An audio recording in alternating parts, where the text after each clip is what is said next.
여러분 안녕하십니까. 오늘이 일요일 오전 10시 40분을 가리키고 있습니다. 전번에 이어가지고 메가더를 계속하도록 하겠습니다. 그래서 이 전번 시간에도 내가 얘기했지만 메가더에 관한 자료가 상당히 많습니다. 그래가지고 겨울산을 등산하다가 길을 잃어버리는 수가 있잖아요. 지금 그렇습니다. 메가더에 관한 자료가 너무 많아가지고 잘못 들어가면은 길을 잃어버리는 수가 있어요. 그래서 내가 지금 어디를 하고 있는가를 자세히 얘기를 하겠습니다. 메가더를 접속해 보면은 굉장히 많은 자료가 나오는데 지금 하고 있는 게 생애 부분을 하고 있는 겁니다. 그러니까 메가더가 어떤 일생을 살아가는가 그거를 하는데 그 생애 부분에서 이제 2차 세계대전 부분이 나오는 겁니다. 그런 걸 말씀드립니다. 그래서 내가 길을 어디쯤 와 있다는 것을 미리 말씀드리고 진행하도록 하겠습니다. 그래서 이 전번 시간에 여기를 잠깐 하다가 말았는데요. 메가더는 첫 번째 결혼했던 여자와 백만장자의 딸이라는 그 여자와 결혼 생활하다가 여러 가지 일로다가 사이가 벌어지고 그래서 이혼을 했다. 그래서 이제 두 번째 재혼한 여자는 1937년 4월 30일에 여행가 겸 문필가 진 페어클러스와 결혼했다. 그 후 그해 12월 31일 메가더는 공식적으로 육군에서 퇴역했다. 공식적으로 육군에서 은퇴했다는 것입니다. 그는 미국 정부의 군사 고문으로 대표하는 것을 중단했으나 민간 차원에서 캐손의 고문으로 남았다. 그렇게 그는 필리핀 육군 원수로서 군 장군 경력의 마지막을 장식하는 듯했다. 그러나 1941년 진주만 공습이 벌어지면서 그의 운명은 전환점을 맞이했다. 그러나 제2차 세계대전이 발발함으로써 다시 이제 유엔군 총사령관으로 부임했다. 이런 얘기입니다. 그래서 이제 메가더의 생애 부분을 다루는데 여기 이제 제2차 세계대전 부분이 나오는 겁니다. 그거를 알아주시기 바랍니다. 그래서 이 제2차 세계대전도 전번 시간에 잠깐 내가 했던 것으로 알고 있습니다.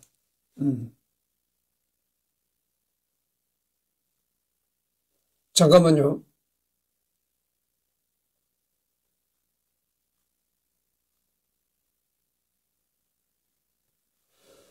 그래서 아마 이 부분은 내가 읽었지 않았느냐 이렇게 생각합니다. 그래서 제2차 세계대전을 전쟁 과정에서 이 제2차 세계대전 부분을 하는 겁니다. 그러니까 이제 메가더의 생애 부분에서 제2차 세계대전 부분을 지금 들어가고 있는 것입니다. 제2차 세계대전 전쟁 과정에서 연합국과 추축국에 의해 참혹하고 반인륜적인 전쟁 범죄가 발생했으며 이로 인해 수많은 무관 민간인들이 희생당했다. 특히 유대인이라는 특정 민족을 아예 절멸시키려 했던 나치의 조직적이고 체계적인 제노사이드인 홀로코스트는 전 세계 사람들에게 큰 충격을 줬다. 전쟁 막바지에는 나치 독일과 일본 제국은 자국민들까지 인간 방패로 사용했으며 전쟁에서 이탈을 하려는 자국민들을 대량 학살하기까지 했다.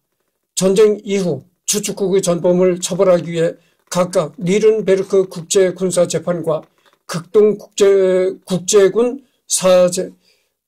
국제군사재판이 실시되어 독일과 일본의 전범을 재판하고 이를 중 핵심적인 수괴들은 사형 선고를 받고 교수형을 당하였다. 주축국의 반인륜적 전쟁 범죄는 세계 인권선언에 지대한 영향을 미치게 되었다. 총 5천만 명에서 8천만 명의 인명이 희생되고 가공할 재산 피해를 발생시킨 이 전쟁으로 인해 오랜 시간 세계를 지배한 제국주의와 유럽의 식민 제국들은 완전히 몰락했다. 기존의 열강이던 독일, 프랑스, 이탈리아 등은 전쟁으로 완전히 박살나 버렸고 승전한 최후의 대규모 식민 제국인 대영 제국 또한 대전에서 막대하게 소모된 국력으로 인해 세계 무대에서 뒤로 물러날 수밖에 없었다. 이들은 이후 소련이 공산주의 세력 확장을 경계한 미국의 경제 원조를 통해 다시 재건되고 부활하는 데는 성공했으나 미국의 영향력을 뛰어넘어 예전과 같은 패권을 추구할 수는 없었다. 현재 이들은 이 이유를 통한 미국과 차별되는 독자적 정제권을 형성하는 데 이르렀는데 지대한 공헌을 했다.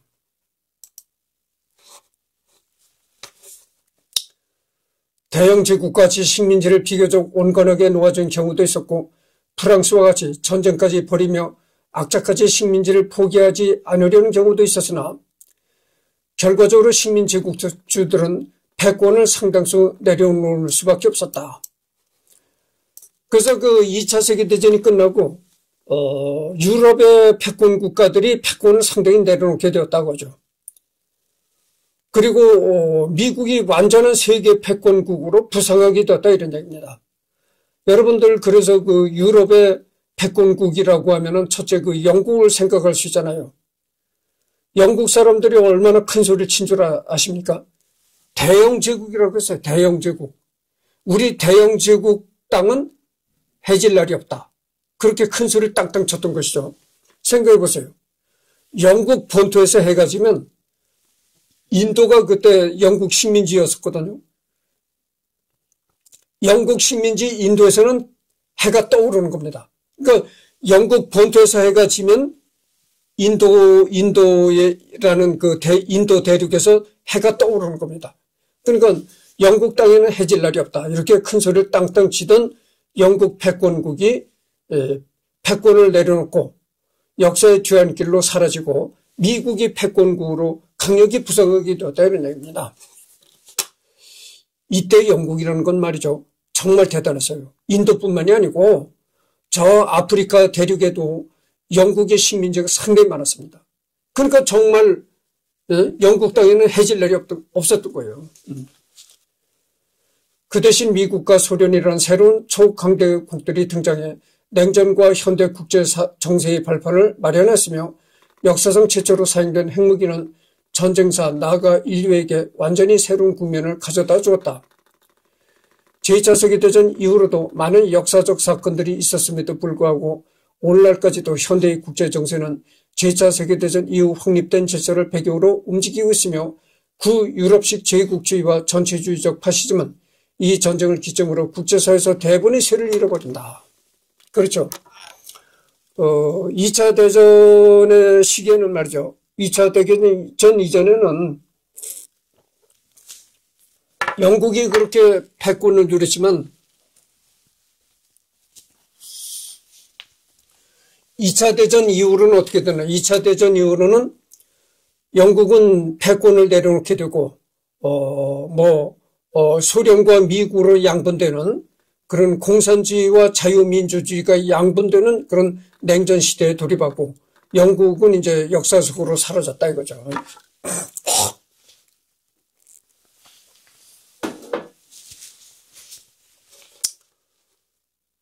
그리고 원인.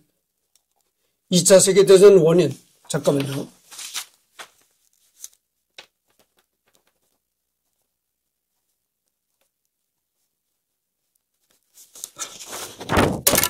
그럼 2차 세계대전은 왜 일어나게 되었는가? 개요.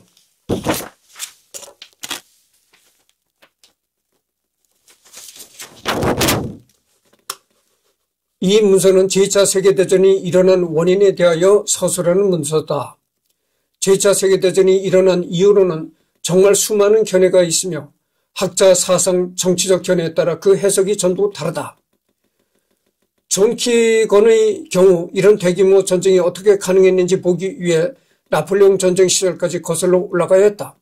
또한 이 전쟁을 어떤 역사적 맥락에서 보느냐도 매우 중요하다. 그러니까 2차 대전이 어떤 원인 때문에 2차 대전이 발발했느냐. 이런 거를 학술적으로 규명하기 위해서 학자들이 상당한 많은 사람들이 여러 가지 의견을 제시하고 있다 이런 얘기입니다. 그래서 어떤 학자는 이 2차 대전이 일어난 것을 나폴레옹 전쟁까지 거슬러 올라가는 그런 학자도 있었다 이런 얘기입니다. 여기서는 영어 위키백과의 관련 문서를 참조하여 2차 대전의 원인을 직접적 원인과 궁극적 원인으로 분류한다. 직접적 원인이란 관찰된 결과와 가장 가깝거나 또는 그 결과를 직접 촉발했다고 여겨지는 원인을 가리킨다. 예를 들어 배가 침몰한 직접적 원인을 든다면 그것은 흘수선 밑에 구멍이 나고 그 구멍으로 물이 침투하여 배의 밀도가 물보다 낮아져 물에 더 이상 뜰 수 없게 되었기 때문이다가 될 것이다. 반면에 궁극적 원인이란 일반적으로 진정한 원인으로 여겨지는 사건을 가리킨다. 좀 더 구체적으로 말하면 오랜 기간 동안 그러한 결과가 발생하도록 작용해온 원인을 가리킨다. 배가 침몰한 궁극적 원인을 든다면 그것은 예를 들어 배가 암초에 부딪혀 구멍이 났다거나 혹은 관리 부실로 배가 약해졌다 등이 있을 것이다. 제2차 세계대전의 원인에 대해 역사학자들은 상당한 관심을 기울여 왔다. 직접적인 원인은 1939년 9월 1일 나치 독일의 폴란드 침공과 그 후 영국과 프랑스의 대독일 선전포고였지만 그 이전의 많은 사건들이 궁극적인 원인으로 거론되고 있다.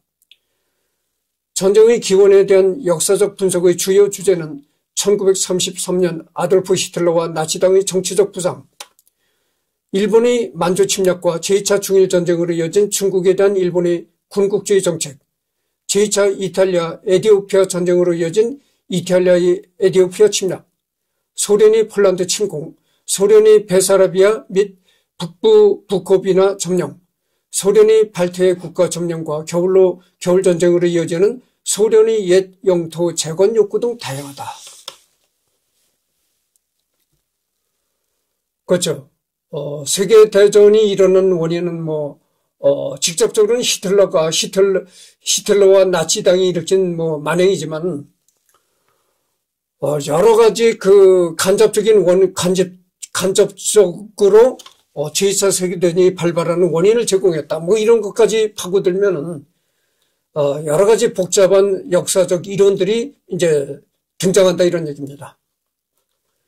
전강기 동안 바이마르 공화국에서는 제1차 세계대전에서 독일의 역할에 대해 막대한 배상금과 막대한 군비 제한을 통해 독일이 군사 강국이 되는 것을 막기 위한 1919년 베르사유 조약의 조건에 대해 깊은 분노가 심했다. 라인란트의 비무장화, 오스트리아와의 독일 통일 금지, 독일의 해외 식민지 상실, 전쟁 전 국토 면적과 인구의 약 12%의 손실은 독일 정치의 강력한 회귀주의 흐름을 불러일으켰다.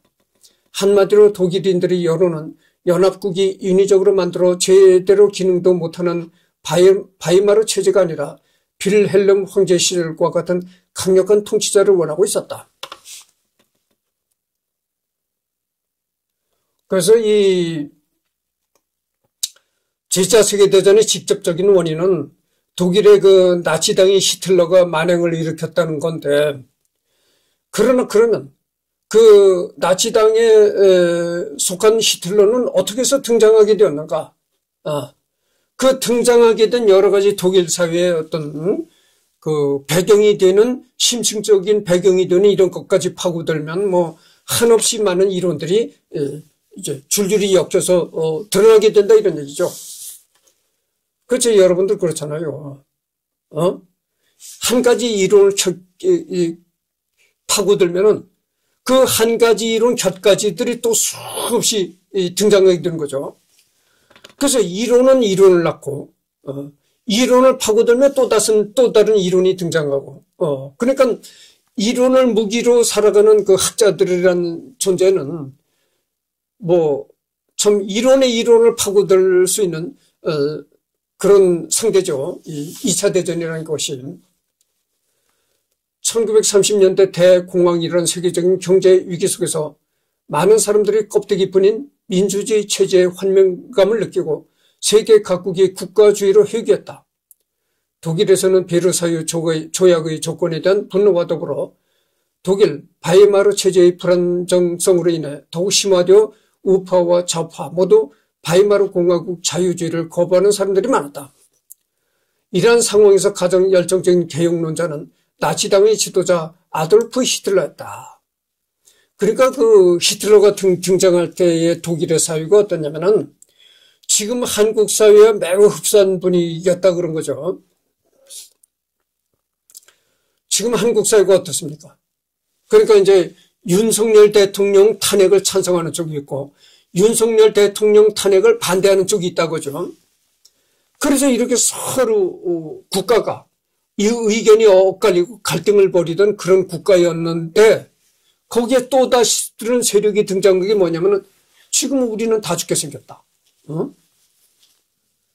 자영업이 다 몰락가고 있고, 그런데 자영업자들은 다 눈물을 흘리고 가게 문을 닫고, 거리로 나가서 날품팔이 하려고 하는데 날품팔이도 할 것이 별로 없다. 경기가 침체가 되니까. 근데 이게 뭐냐? 이렇게 자영업자들이 다 몰락을 하고 경제가 침체가 되는데 너희들은 탄핵이냐 아니냐 계속 길거리에 나가서 외치고 있어? 이거 안 된다. 이제는 정말 이 사회를 갈아엎어야 된다는 또 다른 세력이 등장했다고죠.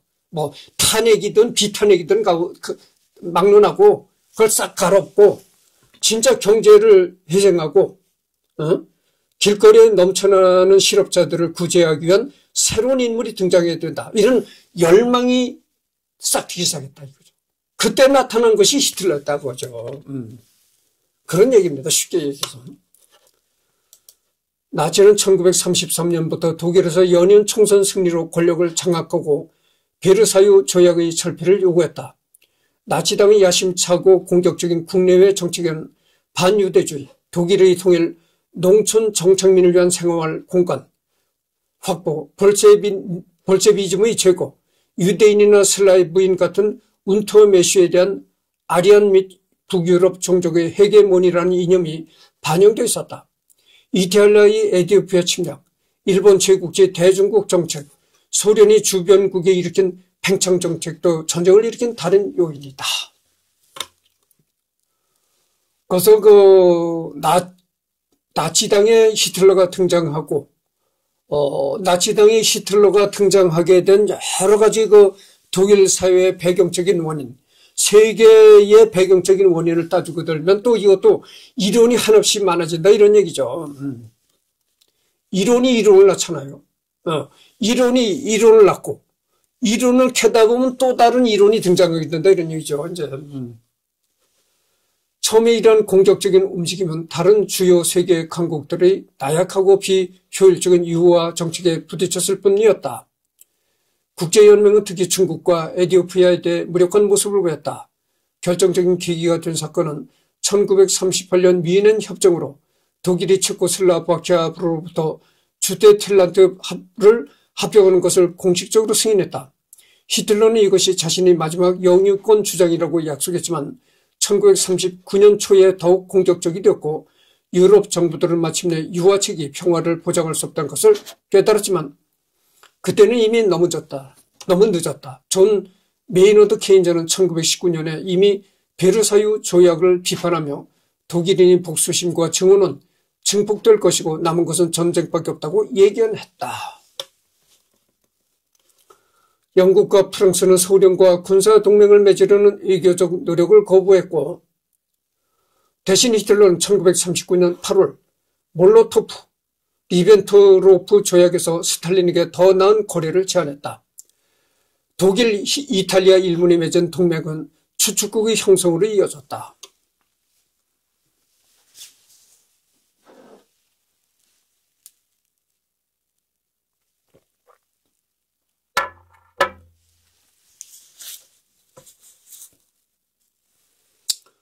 여러분들 말이죠.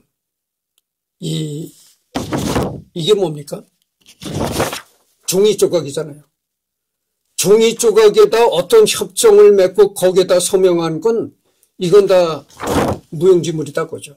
그래서 무용지물이고 신뢰할 게 못 된다.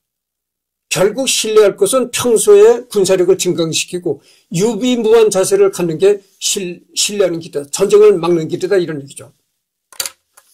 독소간에 불가침 협정이 맺어졌습니다. 독일과 소련 간에. 서로가 침략하지 않는다는 평화협정을 독일과 소련이 맺었거든요. 분명히 이런 서류에 사인까지 했습니다. 협정을 맺었어요. 그래서 그 당시 소련의 스탈린은 이 독소 평화협정을 굉장히 중요시 여겼습니다. 스탈린이. 여러분들 지금 우리가 자유민주 국가에 살으니까 공산주의 놈들이라면 무조건 나쁜 놈들이라고 그렇게 욕을 하잖아요. 근데 그렇지도 않아요. 어떤 측면에서 보면 말이죠. 이 공산주의자도 본받을 점이 많은 거예요. 본받을 점이 있어요. 그래서 우리가 공산주의자라고 해가지고 무조건 비판할 것이 아니라 공산주의자도 본받을 만한 사람은 우리가 본받아야 된다는 얘기예요. 그렇잖아요. 근데 스탈린이 말이죠. 독소 평화협정을 맺었어요. 그래가지고 이 스탈린이 종이 조각으로 쓴 문서를 굉장히 신뢰했습니다. 그래가지고 야, 우리 소련은 독일과 평화협정을 맺었기 때문에 전쟁을 하지 않는다. 독일과 우리 소련은 전쟁을 하지 않는다는 것을 스탈린이 굳건히 믿고 있었어요. 그것이 옳은 처사였죠. 근데 이거를 히틀러가 배신을 해버린 것다. 그래서 스탈린한테 정보가 들어왔어요. 어떤 정보가 들어왔냐면은 지금 독일이 굉장히 군사적으로 팽창을 하고 있다. 이 독일이 군사적으로 저렇게 팽창을 하는 것을 보면은 소련도 경계를 해야 된다. 언젠가 독일이 소련을 먹으려고 침략해 들어올지도 모른다. 이런 정보가 이제 쓰라고 소련을 쳐들어갔다 이런 얘기지 이제. 궁극적 원인, 제1차 세계대전 독일 제국이 패배하고 베르사유 조약이 체결되면서 독일 국민의 불만이 커져갔다. 그 여파로 여러 극단적 정부들이 생겨나면서 그래서 이 독소 전쟁을 참 얘기를 해야 되겠는데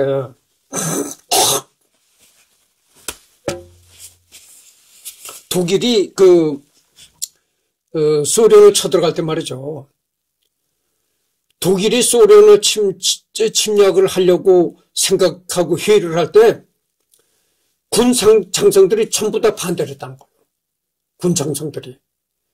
그러니까 이 독일은 이미 뭐 폴란드도 쳐서 먹었지, 심지어는 프랑스도 침략을 해서 집어먹었지. 이 정도 되니까 사기가 중천에 있는 거야. 독일군은 어딜 가나 그냥 어딜 가나 집어먹는다 그렇지. 무적이다 이야. 무적. 적이 없는 그런 군대다. 이래가지고 사기가 중천에 올라서. 그래가지고 히틀러도 이렇게 사기가 기분이 굉장히 업돼가지고 여러 군 장성들을 불러놓고 이제 회의를 한 거야. 우리가 소련을 침략해야 되느냐 어쩌냐 회의를 했는데 히틀러는 이렇게 사기가 올라가 있었거든. 근데 군 장성들이 의외로 거의 다 반대하는 거야. 소련은 침략하지 말라. 소련을 침략했다가 소련은 폴란드 체코 여기 프랑스와는 차원이 다르다. 왜냐면은 소련이 침략해서 집어먹기 어려운 이유가 여러 가지 예를 듭니다. 뭐냐면은 장성들이 이제 그 히틀러한테 설명을 합니다. 왜 이 소련은 침략했다가 집어먹기 어렵냐면은 우선 영토가 굉장히 넓다. 소련의 영토는 유럽에서 저 아시아 끝까지 극동까지 펼쳐져 있다. 그리고 그 영토라는 것이 굉장히 춥다. 겨울에는 사람이 견뎌내기 어려울 추위가 벌어지고 또 여름에는 이 땅이 녹아가지고 얼었던 땅이 녹으면 그게 평야지대에 순 진흙벌이 되어버린다. 진흙벌이 되면은 탱크 같은 것도 어떻게 움직이지 못하고 포 같은 것도 움직이기가 곤란하다. 그런데 쳐들어갔다가는 겨울에는 얼어 죽고 여름에는 진흙벌에 묻혀서 오도 가도 못한다. 그리고 그렇게 영토가 넓기 때문에 방향 감각도 상실하기 쉽다. 이렇게 여러 가지 요인을 들어가지고 장군들이 다 반대했단 말이죠.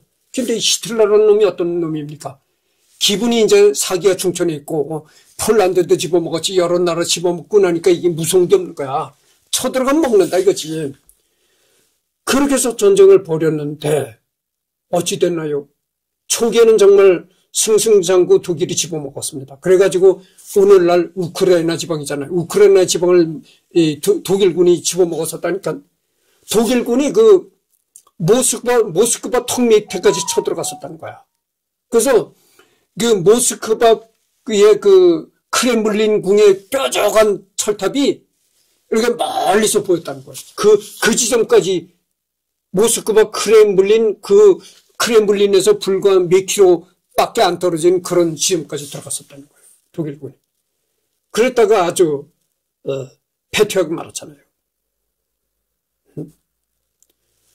이 독일군이 제일 거기서 아주 사기가 꺾이고 죽탕 쳐버린 게 이 소련에 들어갔다 그렇게 되어버린 겁니다. 그러면 그렇게 무적의 독일이었던 나치 히틀러를 꺾어버린 소련은 어땠느냐? 간신히 승리한 겁니다. 소련도. 그러니까 이게 이 나치의 히틀러를 꺾고 나니까 소련도 기진맥진에 돼 있는 거야. 국력이 다 소실돼 있는 겁니다. 그러니까 이제 상처뿐인 승리를 거둔 거야. 소련도. 그러게 참 무지막지한 전쟁을 벌인 게 이 독소전쟁입니다. 거기다가 이 전쟁이 얼마나 악랄했는지 이 히틀러가 참 악랄한 놈이죠. 독소전쟁을 벌일 때 있잖아요. 이 소련군을 총을 쏴서 죽이잖아요. 그러면 이 소련군의 눈알까지 파낸다는 거예요. 눈알까지. 그런 만행을 저지른다는 겁니다. 시체를 가만히 놔두질 않는다는 거예요. 그러니까 갈 때까지 간 거죠. 속된 말로 정말 갈 때까지 간 거야. 별짓 다 하다가 결국은 이제 처참하게 독일이 무너지고 독일도 이제 동독과 서독으로 나뉘어지는 그런 이제 결과로 돌입하게 된 것이죠. 그래가지고 역사상 이 스탈린과 히틀러가 벌였던 전쟁이 참 참혹한 전쟁으로 기억이 됩니다. 하여튼 소련군에 그냥 총으로 빵 쏴 죽이면 팍 쓰러지고 죽으면 되는데 죽은 시체도 그렇게 흠집을 냈다니까 눈알을 파내고 이렇게 됐단 거예요.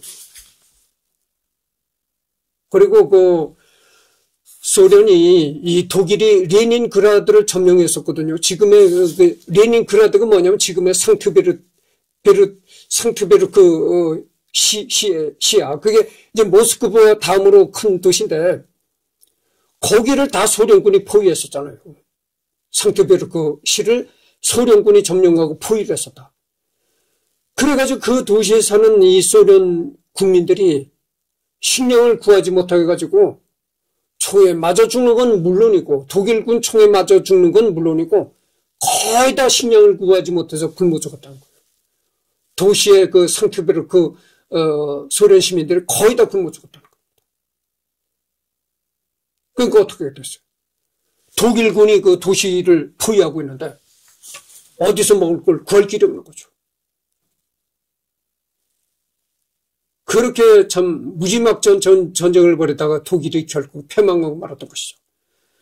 그렇게 패망했으니까 소련은 또 어떠냐? 영광뿐인 상처뿐인 승리에 그치고 말았다. 소련도 기진맥진에 있었다.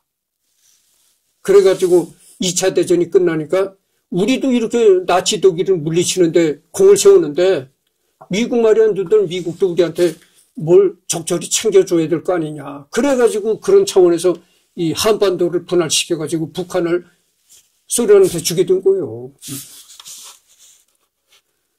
궁극적인 원인이 있는데 제1차 세계대전 독일 제국이 패배하고 베르사유 조약이 체결되면서 독일 국민이 불만이 커져갔다. 그 여파로 여러 극단적 정부들이 생겨나면서 독일의 정치는 혼란스러워졌다. 다시 전쟁이 일어나는 것을 우려하였던 미국이 배상금 감면과 독일에 투자를 하면서 독일 정치는 안정화됐다. 그러나 세계 대공황이 발생하자 미국이 독일에 투자했던 투자금을 회수하였고 다시 독일 정치는 혼란스러워졌다. 이때 아돌프 히틀러가 이끌던 국가사회주의 독일 노동자당, 속칭 나치당이 독일의 공산당 등을 제치고 제1당이자 유일한 정당으로 등극했고 히틀러는 독일의 구원자인 퓨러에 등극하였다. 극단적인 민족주의자가 정권을 잡은 독일은 걷잡을 수 없게 된다. 여러분들 그래서 우리나라가 이 독일 얘기가 나왔으니까 조금 더 해야 되겠습니다. 예전에 박정희가 집권을 했을 때 우리나라가 독일에다가 광부 간호사를 파견했잖아요. 근데 독일에다가 광부하고 간호사를 파견해서 거기에 가서 이제 광부들이 일하고 간호사들이 일하는 임금을 우리나라가 받았단 말이죠.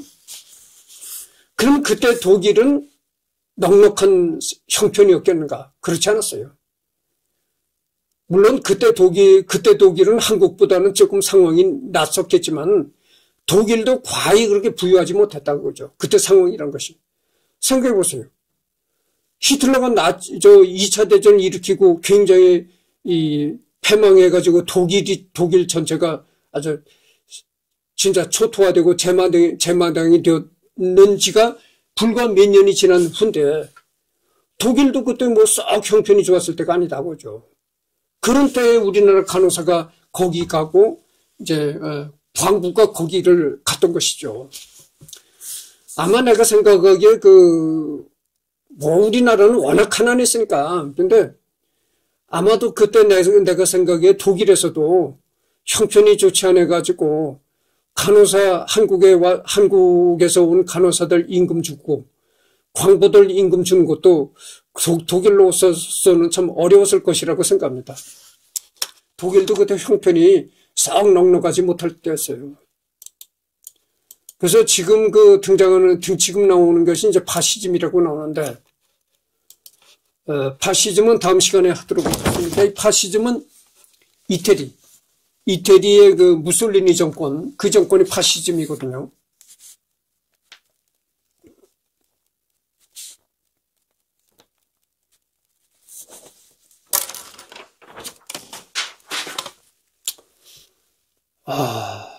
그래서 참, 이런 걸 들여다보면은, 내가 그러잖아요. 하잖아요. 한숨뿐이 나올 게 없어요. 세상이라는 게 참 이게 모순되고, 웃기는 게 세상의 일입니다. 그러니까 한숨만 나온다 이런 얘기죠.